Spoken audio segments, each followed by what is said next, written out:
Ladies and gentlemen, here we are. We got Hudson County View live and uncut.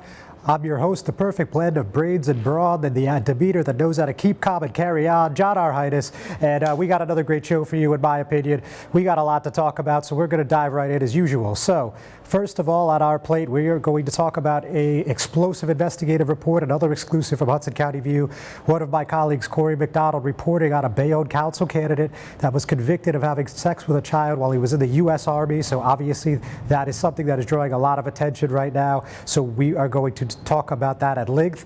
Another thing on the docket today is the Hoboken City Council unanimously voted to ban e-scooters on the waterfront and in public parks. That was after a very passionate public portion session last night where I was fortunate enough to attend. So obviously we're going to let you know the skinny on that as well. Another thing that we're going to talk about is a very interesting case out of Jersey City. This dates back to a June 4th, 2017 case where there was a high-speed police pursuit on Tunnelly Avenue near Route 1 and 9, and that ended up in a fiery crash, and there ended up being an innocent man that was injured, and there's a whole lot more details that we'll get into at just a few minutes here. But the bottom line is 4 police officers from Jersey City have been forced to resign, and they have made plea agreements on what charges they'll be facing, so we'll talk a bit about that. And of course, we don't want to forget about our guest. We're going to be joined by Hoboken's 5th Ward Council candidate, Phil Cohen, so we'll have Phil right when we come back from this break, so just hang with us for a second. It takes more than a state-of-the-art medical facility to make a great hospital. It takes a team of dedicated medical professionals. That's the Jersey City Medical Center, Hudson County's #1 hospital. Medical teams consisting of New Jersey's top doctors, Magnet Award-winning nurses, and accomplished hospital associates, all committed to your good health. That's what you have at the Jersey City Medical Center. Make Hudson County's #1 hospital your first choice. Visit us on the web at barnabashealth.org. Burns Brothers Memorials, Monuments, and Markers, 787 Tunnelly Avenue, Jersey City. Hudson County's only monument maker, serving all faiths and cemeteries. Design, studio, and launch inventory on site. Cemetery inscriptions and custom orders welcome. Burns Brothers Memorials, Monuments, and Markers, 787 Tunnelly Avenue, just south of Secaucus Road. Craftsmanship that will last for all eternity. Burns Brothers, Jersey City, Albert H. Hopper, North Arlington. Visit us on the net. Hudson County View, live and uncut. I'm John Arhitis, and today, again, we're joined with Hoboken's 5th Ward Council candidate, Phil Cohen. So, Phil, thanks for joining us. It's a pleasure. Thanks, John. So, Phil, let me start here. Obviously, we learned on short notice, everyone at once anyway learned on short notice, I really should say, that Peter Cunningham would be seeking re-election about mid-July, and you'd already been an announced candidate for about 2 months. So just tell us on what you thought and your reaction at that time. I was surprised, John. Peter had been the councilman for 12 years. I had supported him in his campaigns, and I was expecting him to throw his hat in for another 4. So I had been knocking on doors for a few months. We had our kickoff party that you attended and reported on in May, and it came out of the blue to me. So rather than having an incumbent like all the other wards of Hoboken for a city council election, the 5th Ward is the one ward where we now have an open seat. Yeah, absolutely. So the other 2 candidates, needless to tell you, is Tim Crowell and Nicola Maganuka. So it's a very diverse field, I think it's safe to say. But why do you think you're the most qualified person for the job as of now? Well, John, I've lived in Hoboken for 33 years. I moved to Hoboken in 1986. I am someone who loves the city. I've raised my 2 daughters here. They're 23 and 19, and I've been really active in the community. I've served 8 years on the zoning board. I'm a member of the Citizens Advisory Board working on the Rebuild by Design, the $230 million federal plan to protect us from flooding. And I've been engaged. I've been involved in the community, and you've reported on some of the work that I've done in the city. So I think people have gotten to know me and how I've been a real volunteer and engaged in the community. The other 2 candidates, frankly, John, I just met them a few weeks ago. I've been engaged and involved in the community for a long time. I welcome them to the race, and they seem like nice people. But the truth is, I really don't know them. But as I said to Mark when he interviewed me at our kickoff event in May, I wasn't really running in a way that I was talking about Peter Cunningham so much as I was talking about myself and the ideas that I have and why I think I would be a good representative for my neighbors in the 5th Ward. And I'm continuing to run that way. So yeah, let's jump off on that point. So particularly in the Fifth Ward, what do you think would be some things that you would like to have your hand on, or put your name on, I should say, in the event you are elected right off the bat? Well, John, as I mentioned, I've been on the zoning board for 8 years in Hoboken, so I know a lot about development. I've seen the pressures of big development in Hoboken and all the money that can be made by developers in our city. And right now we have a unique time because the northwest of Hoboken is zoned industrial. It's a historic designation that goes back to Hoboken's old era when it was an industrial city. Now is the time for the northwest of Hoboken to be zoned for what it is today, for parks, for light businesses, for light residential, but not to be overwhelmed by huge development where we already have bad traffic and congestion problems. How can we build a Fifth Ward new park in the northwest and new living facilities in the northwest in a way that works for our city? So that's something I'm really excited to be a part of. Also, I mentioned I'm on the Rebuild by Design Citizens Advisory Board. I lived through Hoboken through Hurricane Sandy in 2011. We saw the devastation, people without power for a week, our cities flooded, people displaced. We can't let that happen again. We're lucky. We won a $230 million federal grant. We can now spend that money. We have great plans in place. Groundbreaking should start next year. And as a councilman, I'm going to be committed to seeing that project through to make sure that we're fully protected from the wrath of rising storms and climate change. So yeah, on Rebuild by Design, obviously that's a federal project in conjunction with the city. I believe there's 3 or 4 different agencies on that. But could you just explain to us, as a council representative, what exactly would you be able to do to help facilitate this process? Well, I've been going to the meetings, and I've noticed that there are certain council people who've been attending the Citizens Advisory Board meetings. I think it's important to, as a council person, to keep in touch with what's going on there in those meetings, to see what's going on, to see how the city council can be supportive of the project and make sure that things run well. If we don't spend the money by 2022, we have to go back to the federal government to seek an extension. Nobody wants to do that. We want to make sure that the plan gets done well, that it gets done right, that it's done in a way that's going to promote and help our businesses and make our neighborhoods be desirable to live in. So as a council person, I think I'll be in an even better position to help make sure that that gets done. All right, so in short, would it be fair to say that all the Hoboken electeds, from the council reps up to the state senator, would it be fair that they're kind of just game managers in this project and just making sure that, you know, all the I's are dotted and T's are crossed? Well, a lot of the things are definitely lined up. We have AECom as the engineers that are working really hard, and they're the ones doing the day in, day out work, but they're also taking into account the views of the community. And I've been knocking on a lot of doors in the Fifth Ward, John. I've already knocked on 1,500 doors. I've been talking to people. I've been listening to people.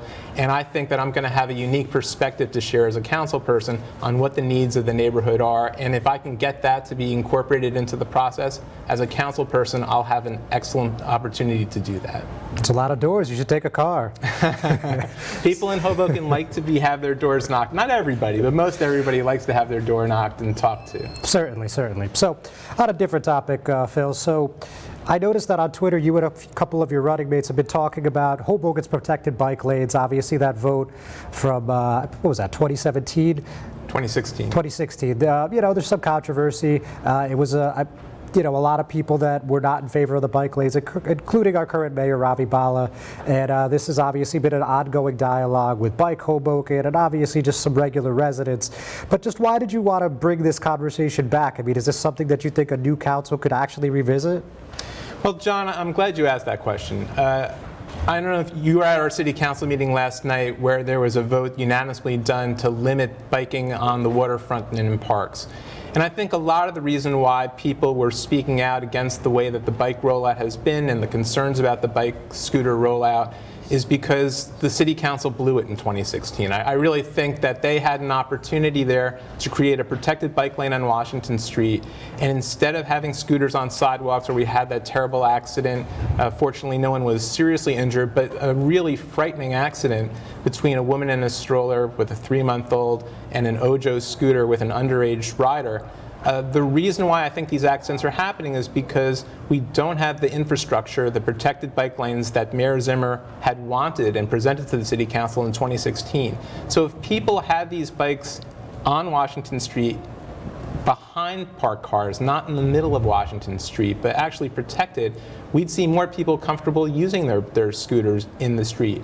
I'd like to see us revisit, is it possible with paint and poles to just have that protected bike lane there, to have protected scooter riders there. I don't see it as an enormous expense. I see it as something that could be done, and it will be done to make better pedestrian safety. It's consistent with the Vision Zero plan, and I do think we should revisit it. Just because we made a mistake doesn't mean we can't admit that we made a mistake and try and do it better. I'd like to do that as a councilman. So if elected, this is something that you would be happy to throw your name behind? Absolutely. All right. And, speaking about yesterday's vote, I mean, obviously the new wrinkle in the mix is the e-scooters. I didn't read the resolution from start to finish, but in general, this is going to, again, as I mentioned earlier, keep the waterfront and the municipal parks free of these new transportation devices. So obviously you mentioned the accident. I think pretty much everyone watching is familiar with it. What does this change about that plan and any other future plans with Hoboken moving forward? I think what happened last night is consistent with what the reality is already. People really aren't using scooters in the middle of parks or in the middle of the waterfront. They should be in the bike lanes on the waterfront, and people should be walking through our parks. So I don't really see last night's change as being that big of a difference, but I do think that we should be actively talking about protected bike lanes throughout the city. I think that there should be a circuit where people can go from one part of the city to the other in a protected bike lane in a way that they feel comfortable. Even if scooters were banned from our city, and I know there are people who would like to see that happen, private scooters are still going to be rolling. People are still going to be biking. People are still going to be using them. We should make it safe for them. We should get them in a place where they can commute, where they can get from one point to another without having to take an Uber, without having to take a Lyft, cut down on the number of cars we have in the city, and make it safer and better for people who want to travel cheaply, efficiently, and green. So do you think it's possible, hypothetically, of course, for Hoboken to have just about every street with protected bike lanes? Or how would you go about being a part of the process of establishing the new bike lanes if there were to come? No, I don't think we need to have protected bike lanes in every street. I think most of the streets in Hoboken are going to stay the same. But what I do think is we need to have an interconnected north-south passageway so you could get from one end of Hoboken to another, and one to go east-west, and a link. So you need to be able to travel safely from one side of the city to the other in a protected bike lane in a route that makes sense. And sure, you could get to that circuit somehow in a way that's safe. But I think that that's the idea. And I think we should listen to our professionals, we should talk to professionals, and figure out which are the routes that make the most sense to do this. I know that there's been discussion in the City Council about this on Clinton Street. There's been discussions about this on 11th Street as possible places. And I think, as I said at the beginning of our interview, that Washington Street makes a whole lot of sense. Gotcha. All right, so anything else on the municipal level? I'll leave it a little open-ended for a moment. There anything specific in the 5th Ward that you wanted to touch on as well that we haven't spoke about yet? Well, John, I think a lot of people don't know we have an election coming November 5th. I know you cover politics all the time, but people do think about national politics, but they don't think about local politics. And the truth is that the council races, a council person is the most really local way that you can be represented in City Hall. And I have knocked on 1,500 doors because I want to be the person that people feel comfortable coming to. I have a Gmail address, which is hobokenphil@gmail. I want people to use it. I return people's messages. I want to be a responsive council person. I want to be someone who people feel comfortable talking to and approaching. I feel like I'm a good listener.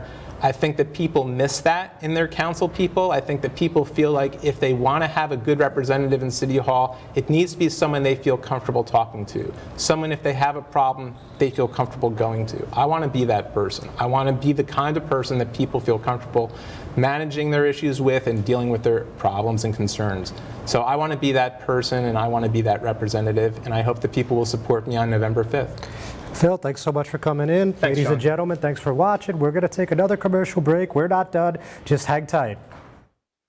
Newport, the luxury waterfront community on the Hudson River, offers the quality of life you deserve in 10 high-rise rental towers with amenities such as the on-site Newport Path subway, light rail and ferry service, Newport Town Square, 3 playgrounds, dog run, upscale restaurants, retail giants like Sears, JCPenney, Macy's, and Target. Morton Williams Supermarket is just outside your front door. A health and fitness club, spa, skating rink, and medical facilities are also on site. NewportNJ.com. Enjoy the New York skyline from Newport Town Square. Manhattan is just 1 path stop away or quick ride through the Holland Tunnel. Nursery and private elementary schools all on site. 12-screen movie theater at the Newport Center Mall. Want to visit Newport? Stay at the Westin or Marriott Hotel. Go to NewportNJ.com for details.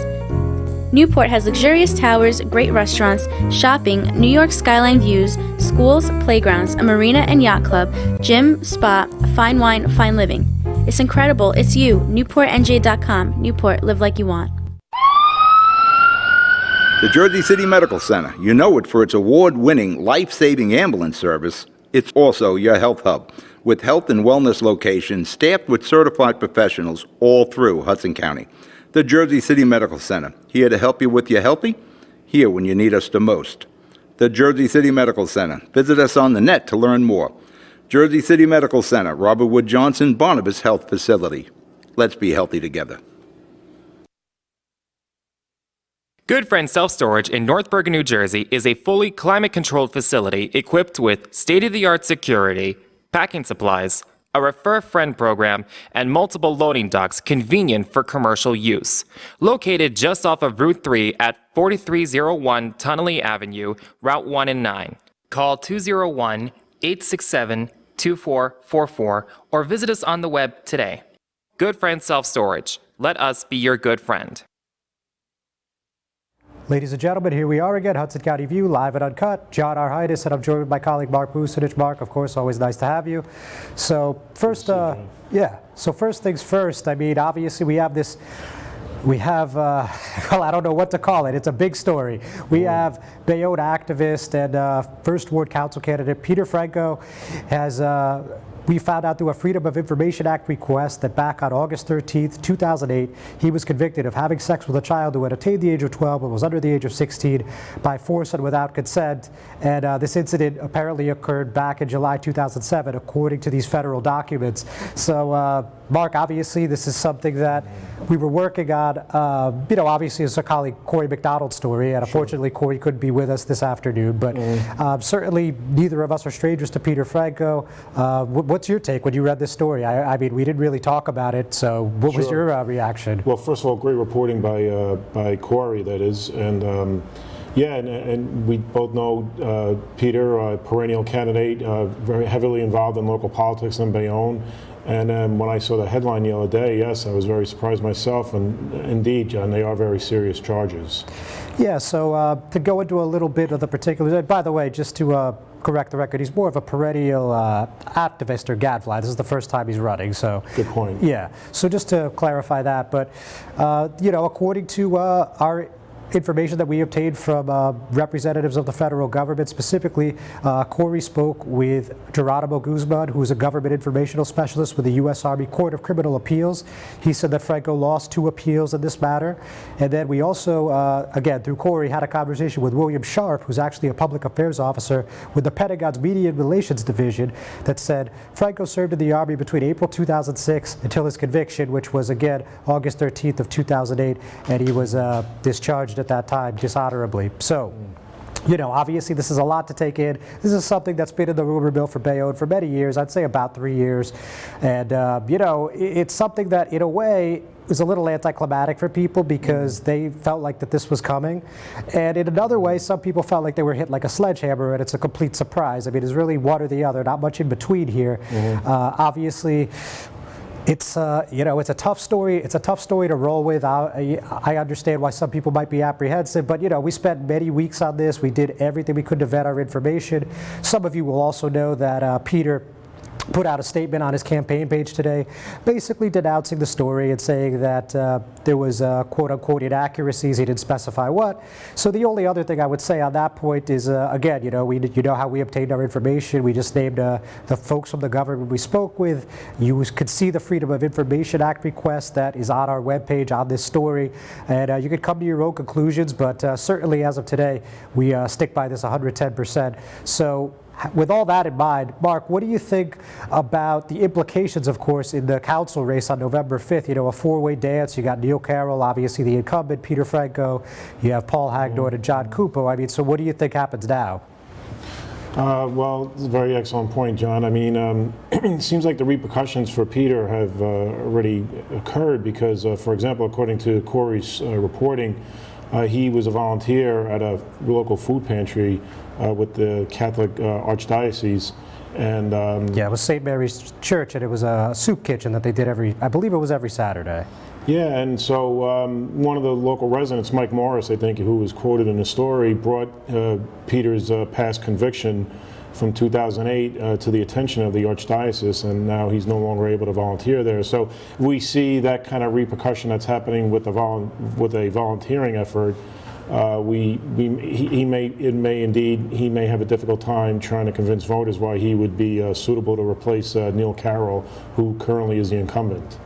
Yeah, I mean, obviously the whole food pantry thing, it's it's an unfortunate, excuse me for the phrase casualty of war, but it appears that this was something that was, happened in the midst of a obviously heated and contested election, and now it looks like that church, St. Mary's, will no longer have this program, and they're just going to be serving sandwiches, I'm told, until there could be some other solution, which I assume, if there is one, it won't happen until after November. So, like you said, just one of those things that you couldn't really account for, but it looks like things are already going to be interesting. I mean, they already are interesting, but, whatever happens in the upcoming weeks, certainly we're going to keep you informed. We're still going to cover this race. And John, I guess just to interrupt, but I guess has there been any updates? Did Peter respond to Corey? Because I know in the story he asked for comments multiple times. Yeah, thank you, Mark. I should also note that Corey and myself collectively probably reached out to Franco at least 10 times. I think that's a conservative figure.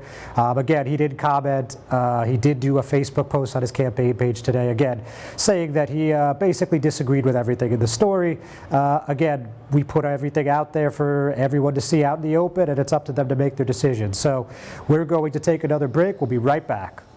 Consumer Carpets, 3408 Kennedy Boulevard in the Jersey City Heights, your one-stop store for residential and commercial floor treatments, carpeting, linoleum, tiles, laminates, hardwood floors, area rugs, remnants, all major brands, all in stock.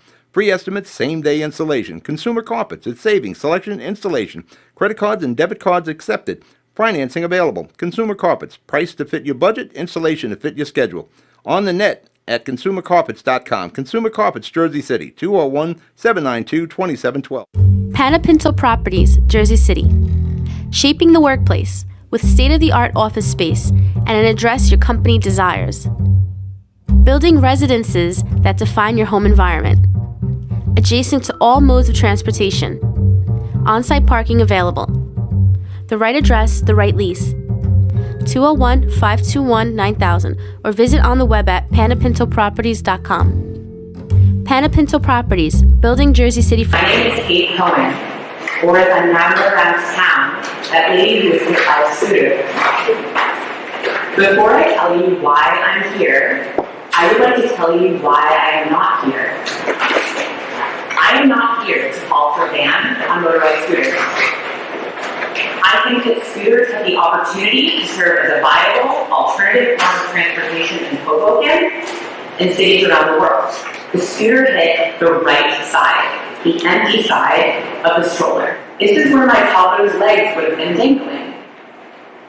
His tiny legs would likely have been directly smashed and taken the full impact of that 65-pound vehicle. Every time I look at Elliot these days, I imagine what his life would be like if he had been crippled in that accident. So until the beginning of this semester, I was able to leave my apartment and walk to Stevens independently. But this fall, things really changed. So I'm being blind, I use a cane when I walk. And so the cane clears the area in front of me, and I can use that to feel if there are any obstacles in the way. But with the scooters, when they're parked, they're narrow on the bottom and the handlebars stick out on the top. And so when I move my cane in front of me to walk, the cane will not find the scooters before I do, and so I have gotten hit twice and fallen down twice on it. So in working with Director Sharp and looking at the waterfront, we realized we'll modify the ordinance and say instead of the entire waterfront, we'll just focus on the areas where there is effectively existing light infrastructure as well as the areas that have our biggest large groupings of pedestrians, which is kind of the southern waterfront and northern waterfront. Along the way, we kind of discovered, or I discovered, that in fact the scooters are not banned in our parks, which is shocking to me. I would walk through Church Square Park, and every time I see like a 4-year-old that is, a foot away from a bike path and the scooter is going on the bike path, you just think that that is just a disaster that's waiting to happen. I think there's a lot of questions here, and quite honestly, when we started this, I was absolutely a supporter of both programs, and we asked them to convince us that they could do this, and I gave them both the benefit of the doubt. That has changed drastically. They now need to show me, like from Missouri, to show me safe. Show me you can do it, right? Because honestly, there's no way I could ever hope to continue this pilot program or a permanent program. Hudson County View live and uncut. John Arhitis, joined still with Mark Bucinich. So just real quick on that whole vote that you just, that segment I should say you heard about, that was a unanimous vote, 9-0, once again to ban e-scooters on Hoboken's waterfront as well as municipal parks. Very interesting situation, especially just a little over a week after the city canceled their contract with Ojo, one of 2 e-scooter companies that they were working with since the spring. That program is up on November 20th. Several council members expressed that they may not be interested in renewing, but they certainly said that they didn't really think this was the type of thing that they want to do in the winter. So if it were to come back, it would not be until the warmer weather comes back around. So we're going to keep our eye on that. Heading to Jersey City, Mark, I know that you were following a story that I did regarding a settlement that was released by the Hudson County Prosecutor's Office, and this was about that high-speed police chase I mentioned at the beginning of the show back from June of 2017. So could you tell us a little bit about that? Yeah, John, involving 4 officers. As you mentioned, they were involved in a high-speed chase. The suspect led them through the city in the confines within Jersey City. I think it was reported that the suspect reached speeds of up to 60 miles per hour, and so obviously the officers who were in pursuit wanted to make sure that the suspect did not cause any bodily harm to any pedestrians nearby. But tragically, he then crashed into another car, which then both collided into a telephone pole, and one of the cars exploded. But where the controversy begins is that the innocent victim of one of the driver, who turned out to be an innocent victim, it caught fire as a result of the crash, and one of the officers who arrived on the scene, surveillance video showed from a phone camera, that is. It was both. It was a cell phone and a surveillance camera. Surveillance camera, that is. Yes, showed that the officer was kicking the resident, and unfortunately, that was one of the reasons why this officer now is facing dismissal from the police department. Yeah, so that was Miguel Feliz Rodriguez, the innocent bystander, as many know him. He's actually struck by 2 officers, according to the prosecutor's office. And, those 4 officers that are forced to resign are M.D. Khan, Eric Kaczynski, Francisco Rodriguez, Lieutenant Keith Ludwig. So they will all be facing some charges that they pleaded guilty to. We're going to see what happens. We'll keep you updated on the trials. And so with that, ladies and gentlemen, thanks for joining us. We'll see you next week.